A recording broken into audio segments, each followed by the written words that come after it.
kenapa ya banyak bisnis yang susah banget buat naikin omset padahal produknya udah jalan, promosi juga ya jalan gitu Pak. Nah itu kira-kira kenapa Pak? Jadi begini, kita harus tahu dulu pasar. Oke. Pasar yang menjadi target kita itu pasar yang mana? Karena khawatir ketika misalnya kita menggunakan berbagai macam media promosi berskala besar-besaran, tetapi pasarnya berada pada titik jenuh. Kalau misalnya pasar sudah merasa jenuh dengan barang itu, tentu pasar akan menolak. Jadi kita itu harus dulu melakukan proses targeting yang betul-betul akurat. Paham juga pastinya asing ada kata-kata customer journey. Nah Pak, saya mau lebih paham tentang customer journey, terus juga seberapa penting sih Pak kita memahami customer journey untuk meningkatkan omset? Bagus, kita memang betul harus memahami betul perjalanan konsumen dalam membuat keputusan membeli atau meninggalkan produk itu. Customer journey. Customer journey itu sama dengan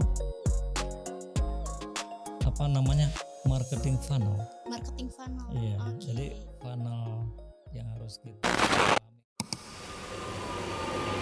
5, 4, 3, 2, 1.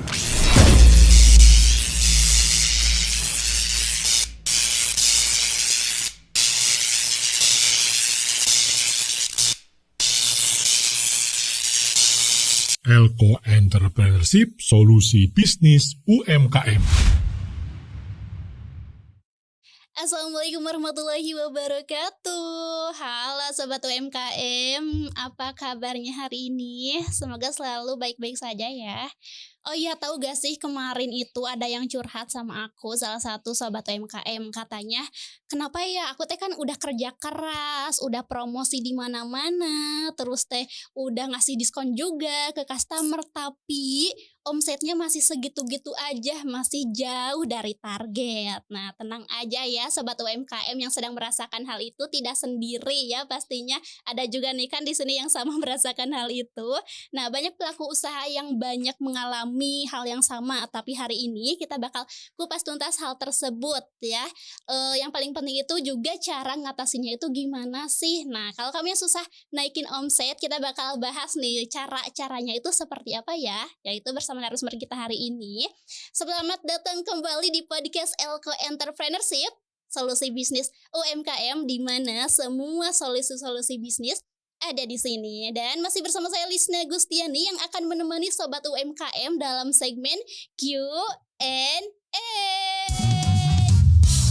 Oke, karena Mak sudah penasaran nih ya, gimana sih caranya biar omset kita enggak segitu-gitu aja, enggak stuck ya. Karena kita kan pastinya kalau mau usaha itu mau untung yang gede gitu ya. Langsung aja kita bakal pertanyakan hal tersebut sama narasumber kita. Siapa lagi jika bukan Bapak Dr. Haji Yusuf Tajiri. Langsung saja kita sapa beliau. Assalamualaikum Bapak. Waalaikumsalam warahmatullahi wabarakatuh. Alhamdulillah bisa silaturahmi lagi ya Pak. Ya, di hari yang cerah ini bisa terus membahas tentang kisah sukses UMKM ya. Iya, untuk memotivasi juga ya Pak ya. Iya. Bapak gimana kabarnya hari ini? Alhamdulillah baik. Baik ya, oke. Bapak, hari ini kita mau mempertanyakan hal-hal yang sangat penting nih Pak. Tapi kadang setiap yang ditanyakan juga emang penting sih. Tapi yang ini Pak mau tahu tentang omset nih Pak. Jadi kemarin ada yang curhat Pak sama saya. Katanya kenapa ya usaha Abi teh omsetnya teh segini-gini aja. Padahal udah ngelakuin promosi, diskon, udah kerja keras pokoknya Pak. Itu kira-kira ada caranya tahu enggak? Iya. Pak, boleh tapi disapa-sapa dulu nih ya, Sobat UMKM. Terima kasih kepada sobat-sobat UMKM. Sebagai pengusaha kita tetap harus semangat, dan bahkan sekarang saya menambahkan kita harus bangga. Karena ternyata pekerjaan seorang pengusaha itu mulia sekali. Kita selain bisa membantu banyak orang, juga salah satunya kita menjadi salah satu pengikut Nabi. Nabi kita itu kan seorang pedagang, seorang entrepreneur. Jadi kita harus merasa bangga dan berbahagia. Karena itu ada persoalan apapun yang kita hadapi, kita tidak boleh cemas, kita tidak boleh malah misalnya menurunkan semangat, tapi itu semua justru peluang yang belum kita gali Dan kalau kita bisa menggali, peluang itu tentu akan bisa kita rasakan. Oke. Oke, nah ya itu dia nih, baru di awal aja Bapak sudah ngasih wow yang luar biasa ya. Oke langsung aja kita mungkin ke pertanyaan pertama Q&A ya. Pertanyaan pertama nih Bapak, ini Iya, iya. titipan dari teman saya katanya. Jadi Pak, menurut Bapak itu kenapa ya banyak bisnis yang susah banget buat naikin omset padahal produknya udah jalan, promosi juga ya jalan gitu Pak. Nah itu kira-kira kenapa Pak? Jadi begini, kita harus tahu dulu pasar. Oke. Pasar yang menjadi target kita itu pasar yang mana? Hmm. Karena khawatir ketika misalnya kita menggunakan berbagai macam media promosi berskala besar-besaran, tetapi pasarnya berada pada titik jenuh. Oh. Kalau misalnya pasar sudah merasa jenuh dengan barang itu, tentu pasar akan menolak. Oke. Jadi kita itu harus dulu Tahu pasar Pak. melakukan proses targeting yang betul-betul akurat. Oh. Targeting itu mencoba mengoptimalkan pasar yang sudah kita pilah-pilah atau kelompok-kelompokkan. Kemudian kita juga harus bisa mengukur pasar. Karena khawatir kalau pasar belum bisa kita ukur, pada saat kita memberikan iklan atau menyampaikan produk, itu ternyata pasar sudah berada pada posisi resource maturity. Pasar sudah merasa dewasa dan kemudian pasar itu sudah jenuh. Oke. Jadi begitu. Jadi ketika misalnya berbagai macam promosi, kemudian harga kita turunkan atau mungkin kita memberikan berbagai macam bonus-bonus, pasar tetap tidak merespon. Ternyata pasar yang kita bidik itu memang salah target, pasar-pasar yang sudah merasa jenuh. Oke. Begitu. Jadi kalau pasar jenuh dengan berbagai macam upaya untuk mempengaruhi pasar, tetap saja pasar akan menolak. Nah, berarti kita selama ini salah dalam memandang pasar. Ternyata pasar sudah merasa jenuh dengan barang itu. Berarti kita harus mencari barang-barang lain yang dia butuhkan. Contoh misalnya ada yang namanya permintaan laten. Berarti permintaan itu punya peluang ke depan menjadi sebuah permintaan yang bisa meningkatkan penjualan. Karena selama ini permintaan itu belum ada yang bisa memenuhi. Kita pesaing selama ini belum bisa memenuhi permintaan laten. Begitu. Jadi kita harus sekali lagi mampu melihat pasar dengan jelas, atau dengan kata lain kita harus melakukan targeting secara benar. Oke, harus bisa melihat pasar ya Pak ya. Iya. Melakukan targeting secara benar sobat UMKM. Oke itu. Kita bayangkan begini, ketika orang sudah merasa kenyang, barang-barang makanan, minuman apapun yang kita tawarkan kepada orang itu, orang itu tentu akan menolak. Karena apa? Kapasitas makan dan minum dia itu ya ukurannya seperti itu yang sudah tersuplai oleh perusahaan-perusahaan lain. Oke. Aku makin mengerti nih ya sobat UMKM. Tadi juga sebetulnya udah ngerti juga sih, cuman pas dicontohin sama kalau kalian kenyang mau disodorin makanan enak atau minuman apapun ya Pak, iya bakal ditolak karena udah kenyang gitu ya. Buat apa? Jadi begini, mungkin ini tambahannya kepada teman-teman yang kebetulan mengalami nasib seperti itu. Kita harus mengenal tentang berbagai macam permintaan. Kan ada yang namanya full demand. Permintaan itu penuh. Ada juga yang bahkan over demand. Permintaan itu berlebih. Jadi ketika pasar sudah merasa semuanya tercukupi, terpenuhi, barang apapun untuk memenuhi kebutuhan itu pasti pasar akan menolak. Iya. Ya, paham ya. Jadi kalau misalnya anak kecil sudah kita kasih porsinya 1 piring pada saat itu, kita kasih dengan barang-barang yang mungkin kita anggap itu lebih enak, lebih bagus, anak itu tentu akan muntah. Nah, itulah mungkin yang kita alami pada saat sekarang ini karena kita mungkin saja kurang memiliki kemampuan dalam melihat pasar Pasar, secara oke. jelas. Oke. Atau dengan kata lain targeting. Oke, siap. Berarti salah satu kesalahan yang biasanya dilakukan itu salah melihat pasar, Pak. Nah, Betul. selain itu apakah ada Pak kesalahan umum yang sering dilakukan pembisnis saat mengejar omset gitu? Ya kadang-kadang kurang memperhatikan satu, mungkin marketing mix yang harusnya kita gunakan itu bersesuaian dengan target pasar. Kita misalnya menggunakan pendekatan strategi harga, strategi kualitas, strategi promosi, strategi bagaimana kita melakukan distribusi. Tetapi kita tidak pernah berakselerasi atau menyesuaikan diri dengan permintaan pasar. Pasar itu pada posisi mana yang seharusnya kita tawarkan atau yang seharusnya kita goda.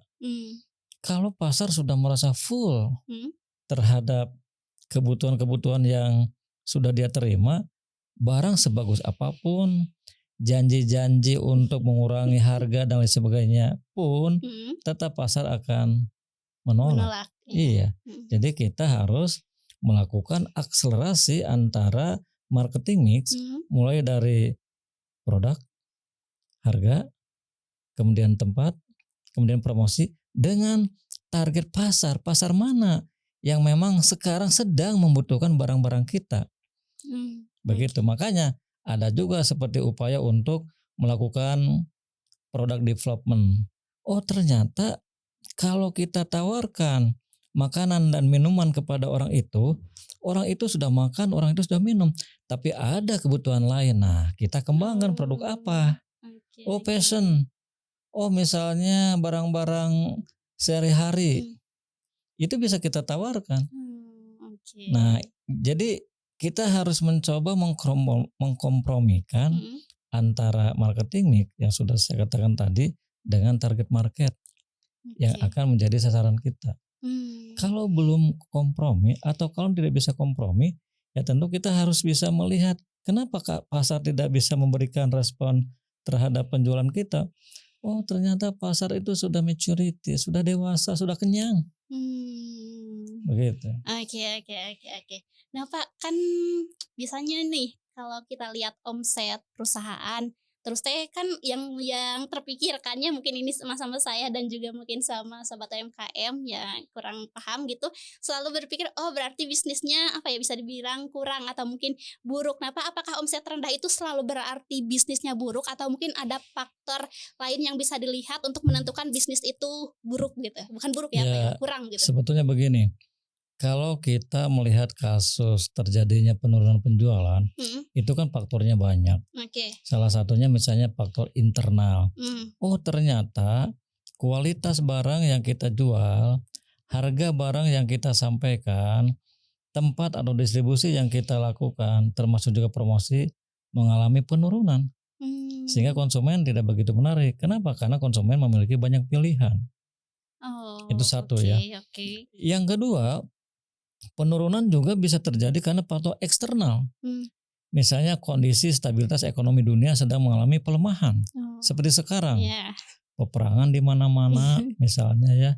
Otomatis itu berdampak kepada menurunnya permintaan terhadap barang-barang tertentu. Kalau misalnya barang sekunder tersier tentu akan tertunda.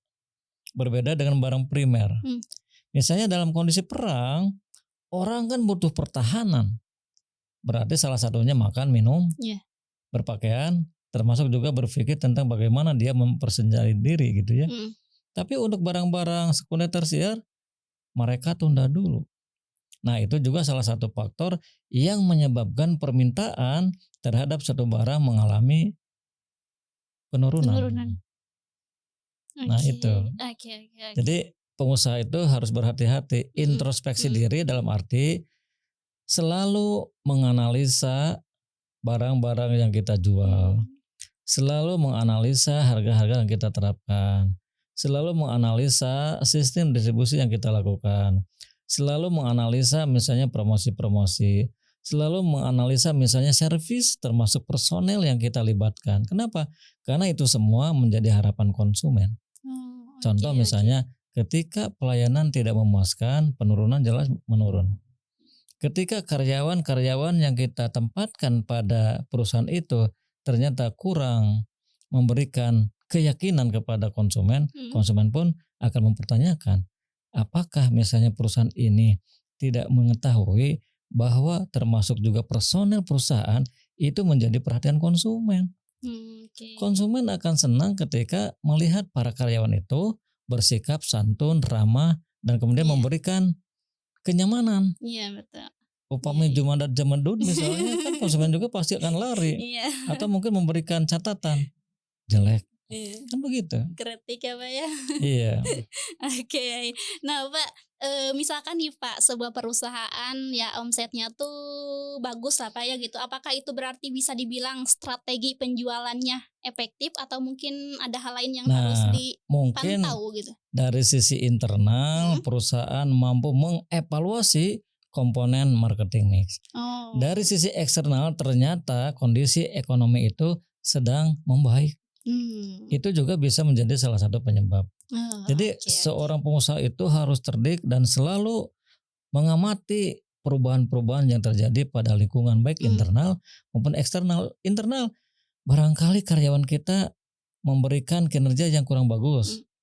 Eksternal barangkali sekarang pesaing memiliki kekuatan yang full sehingga kita terganggu. Kan begitu. Iya. Jadi harus cerdas, harus cerdik, harus rajin mengamati perubahan-perubahan lingkungan. Oke.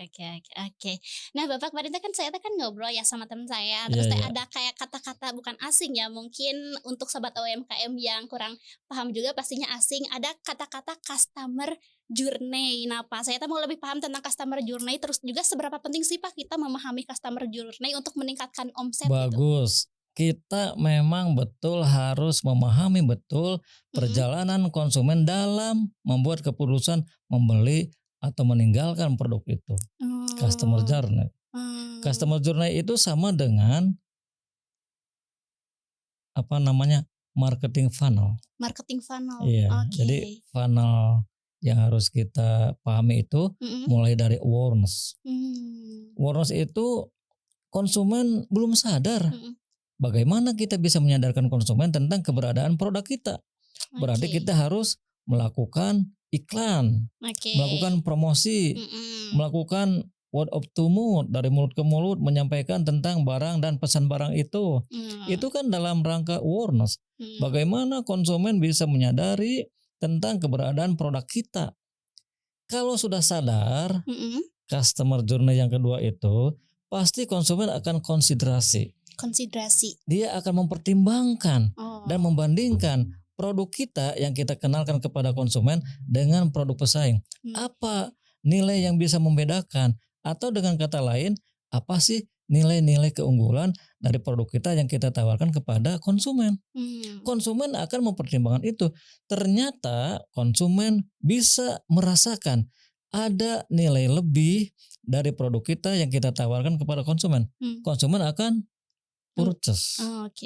Purchasing itu berarti dia membuat keputusan untuk membeli. Kenapa membeli? Satu, setelah saya membandingkan dengan produk pesaing, ternyata produk ini memiliki keunggulan. Berarti kita mampu melihat kekuatan dan kelemahan pesaing. Kemudian yang keempat, retention. Setelah konsumen membeli, konsumen itu melakukan hubungan. Kenapa? Yang dia beli itu ternyata menyenangkan. Yang dia beli itu ternyata memuaskan. Jadi dia akan melakukan hubungan dengan perusahaan. Kalau sudah melakukan hubungan dengan perusahaan, tentu hanya konsumen-konsumen yang loyal. Kenapa loyal? Karena ternyata barang yang kita tawarkan itu menjadi solusi, bukan menjadi masalah. Kita kadang-kadang tidak sadar barang yang kita sampaikan kepada konsumen itu justru menjadi masalah bagi konsumen. Konsumen marah. Tapi kalau barang yang kita sampaikan kepada konsumen ketika awareness, kemudian konsumen membuat keputusan beli, pasti dia akan loyal dan retention, selalu membina hubungan dengan perusahaan. Terakhir, advokasi.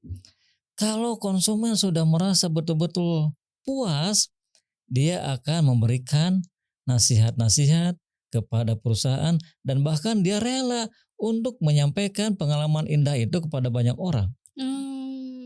Itulah Oke. customer journey yang harus kita pahami. Oke. Marketing funnel.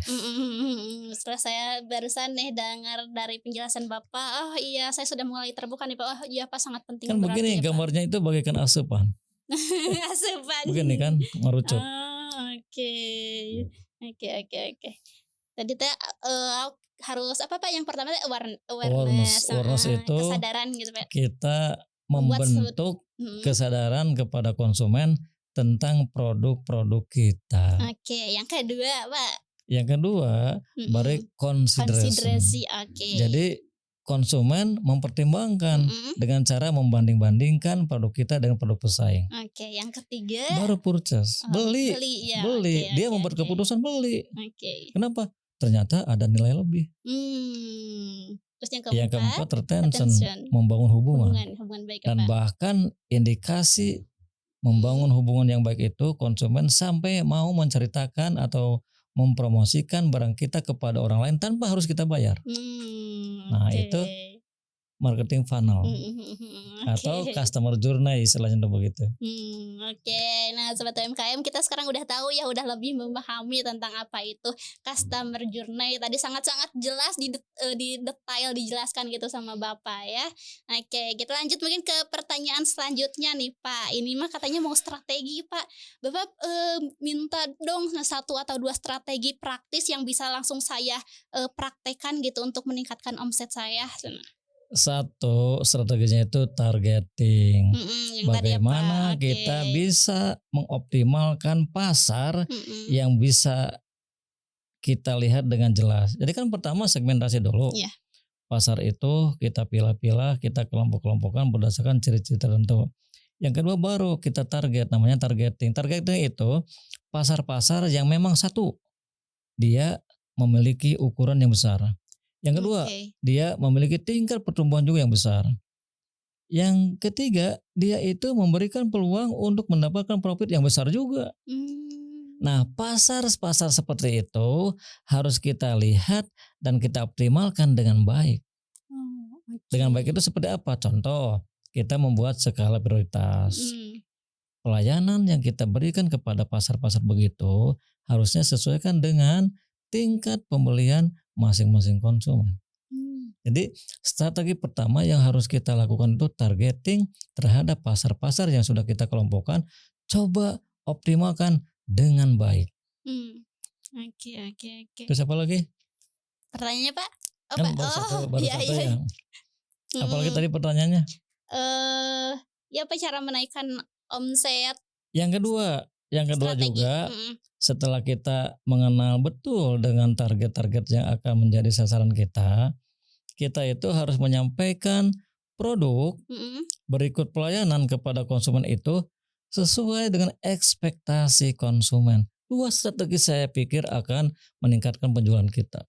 Oke, sesuai ekspektasi konsumen iya, ya Pak? Konsumen itu mintanya misalnya kerupuk itu berbentuk persegi. Kenapa? Selain indah juga memang seukuran dengan mulut kita. Tapi kalau misalnya kerupuk itu bentuknya lonjong, kan kita juga susah seperti makan pisang.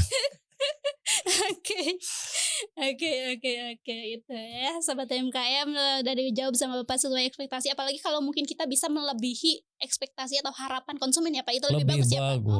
Itu memang sekarang teori marketing yang berlaku itu bukan hanya memuaskan tapi melampaui harapan-harapan konsumen.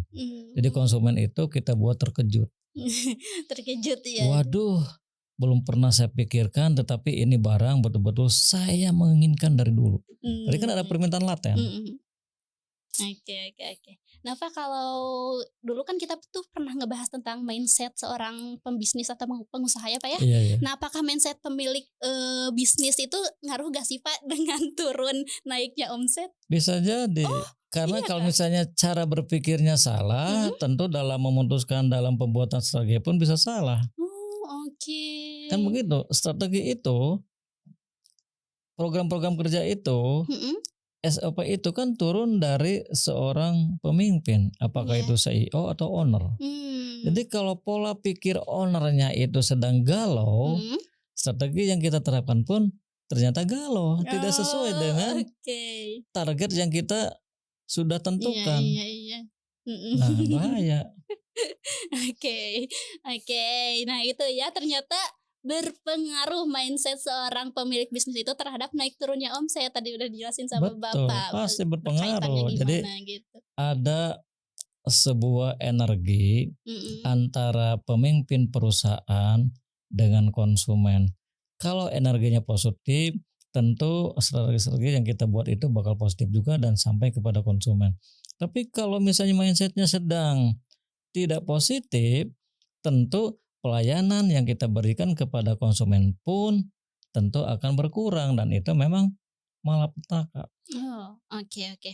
Nah Bapak terus katanya ini Pak, seberapa penting sih inovasi produk atau layanan dalam mempertahankan dan menaikkan omset? Apakah lebih penting dari targeting yang tadi, mempertahankan pelayanan dan Kan produk itu? tadi kalau pasar sudah jenuh Mhm tetapi kita inovasi mhm, dalam membuat barang plus jasa, oke. tentu pasar juga akan merespon. Kalau dengan produk yang sama dengan produk pesaing, Mhm. itu kan komoditas. Oh, Jadi konsumen itu tidak memiliki nilai lebih. Berarti mmm, kita tidak inovatif. Tapi kalau kita mencoba melakukan upaya pembedaan mhm terhadap produk-produk pesaing, tentu konsumen itu akan mengapresiasi dan bisa jadi seperti tadi dalam kasus marketing funnel, mhm, akhirnya dia membuat keputusan membeli karena apa? Ada nilai lebih pada produk atau pelayanan yang kita berikan kepada konsumen. mmm, Begitu. oke oke oke oke. Bapak Bapak kan, apa, di bidang bisnis juga gitu, terus juga pasti banyak teman-teman Bapak juga yang punya bisnis gitu. Pernah gak sih Pak ada yang kayak ya saling sharing curhat gitu Pak yang tentang omset gitu, "Ih omset aku mah stuck we," gitu, pernah gak Ya sih Pak? namanya komunitas usaha, Mhm. curhatnya itu ya tentang keluh kesah dan kebahagiaan. Itu Oke. memang biasa. Tetapi kita punya komunitas dan tentu Mmm, kita juga berbagi. oh, Kita punya pengalaman, kita punya pengetahuan ya kita sampaikan juga. Mudah-mudahan pengalaman dan pengetahuan ini menjadi solusi bagi mereka. mmm, Contoh misalnya omset penjualan kok sekarang menurun. iya, Ternyata kita kasih informasi. Barang yang kalian kirimkan itu sekarang sudah kadaluarsa, mmm, tidak sesuai dengan perkembangan selera pasar. mhm, Kan begitu. iya iya iya. Sampaikan juga. Oke oke. Berarti itu tuh kalau misalkan, udah kita tuh udah dapet nih Pak kayak caranya gitu harus langsung ya Pak ya, dieksekusi ya Pak ya, Iya, untuk iya. mengatasinya gitu. Jadi kalau kita sudah mengamati pasar, Mhm, kan kita itu ketika membuat produk harus selalu berorientasi kepada pasar. iya Kenapa? Karena pasar itu kan punya tren, terus mengalami pergerakan, iya, perubahan. Kenapa? dinamis ya Pak. Itu karena pengaruh teknologi informasi yang mudah kita akses. Iya iya Jadi iya. kita ketika sudah mampu mengamati pasar, Mhm, kemudian membuat kesimpulan, buat produk sesuai dengan tren pasar. Titik. oke. Selesai. Omset saya pikir bisa meningkat. Wih, itu ya sobat UMKM tuh. Nah, dorok dok bertepajang, anjen mata terang. Konsumen itu menghendaki dorok dok bentuknya itu seperti stick misal. Kan sekarang Oh. lagi viral dorok dok stick, ya ikutin. Oh, Atau kita oke menciptakan oke. bentuk-bentuk lain dari bentuk Mmm, saja begitu kan. oke oke oke oke. Belum dari rasa, dari warna dan sebagainya. Pokoknya kita Oke. harus inovatif lah. Iya ya, harus inovatif ya, Pak, ya. Iya, Iya, untuk menarik gitu, untuk menarik perhatian konsumen ya. Dicatat ya sobat UMKM, jangan cuma didengarkan tapi dicatat dan juga dilakukan, betul ya, Pak, ya? Kalau betul. nggak dilakukan ya udah ya bakal segitu-gitu aja nanti omsetnya. Betul, ketika Lisna ingin merampingkan tubuh, Mhm. tetapi upaya untuk mengatur pola makan, pola olahraga, pola hidup yang tidak teratur, ya kapan bisa kurus? Iya, betul. Kalau wacana aja mah semua orang juga bisa ya, Pak, ya? Bisa. Jadi bisnis itu action. Oke, bisnis itu action ya, sobat UMKM. Oke, kita udah banyak nih ngebahas tentang cara-cara menaikkan omset sama Bapak nih. Oke Pak, nih untuk yang terakhir nih Pak, ada yang mau saran katanya Pak, boleh gak sih? Wah, Nah, persilakan. Bapak kasih aku pesan atau saran buat yang lagi berbisnis tapi sedang frustasi karena omsetnya stagnan, stuck dan tidak naik-naik. kita sebagai pebisnis tidak boleh ada istilah frustasi. Oh, oke. Karena frustasi itu sama artinya dengan bunuh diri. Aduh. Jadi bisnis itu kan selalu menghadapi berbagai macam resiko. Iya. Kita harus selalu berhadapan dengan resiko. Dan tentu kita harus memiliki strategi bagaimana meminimalisir resiko itu dengan apa? Tindakan-tindakan yang kreatif dan inovatif. Oke. Begitu. Jadi gak boleh frustasi ya Tidak Pak ya. boleh. Sarang dalam bisnis itu kan Dosa loh frustasi itu. dosa ya, gak boleh ya sobat UMKM frustasi itu. Tapi kalau capek boleh gak sih Pak? Kayak Kalau aduh. capek mah ya manusiawi. Oke. Nikmati aja capek itu. Karena apa? Manusiawi. Kita Iya. semua pasti mengalami kelelahan. Iya. Itu kan keletihan. Tetap aja kita harus nikmati. Iya, kalau capek itu istirahat bukannya berhenti ya Pak ya. Betul. Ya, kalau udah gak capek lanjut lagi gitu ya Nah. biar lebih fresh. Oke, sobat UMKM, alhamdulillah kita sudah ngobrol banyak tentang cara menaikkan omset sama Bapak-bapak. Terima kasih sepertinya. Sama-sama. Untuk episode hari ini akan dicukupkan dulu karena kita terbatas nih Pak. Iya, iya. Iya, kita bakal ketemu lagi di episode selanjutnya dengan pembahasan yang lebih seru Pak. Iya. Iya, Bapak juga sehat-sehat biar bisa sharing sama saya dan Iya, juga iya. sobat UMKM yang di rumah. Mungkin ada lagi yang ingin disampaikan Pak sebelum kita. Saya pikir Tutup. cukup ya. Oke. Terima kasih Bapak, terima kasih juga buat sobat UMKM yang sudah menonton episode hari ini yang sangat luar biasa sekali, banyak ilmu yang kita dapatkan dari narasumber kita. Semoga banyak hal positif yang dapat diambil. Juga jangan lupa untuk share video ini ke semua sosial media kalian. Juga jangan lupa like video ini. Terus juga buat sobat UMKM yang mungkin punya permasalahan terkait bisnisnya, sobat UMKM bisa aja langsung komen di kolom komentar, pertanyakan masalahnya, nanti akan saya bantu pertanyakan sama Bapak untuk dijawab. Mungkin dijawab di episode selanjutnya. Terima kasih yang sudah menonton. Mungkin sekian untuk episode hari ini. Saya Lisna Gustiani pamit undur diri. Elko Entrepreneurship, solusi bisnis UMKM. Wassalamualaikum warahmatullahi wabarakatuh. Waalaikumsalam warahmatullahi wabarakatuh.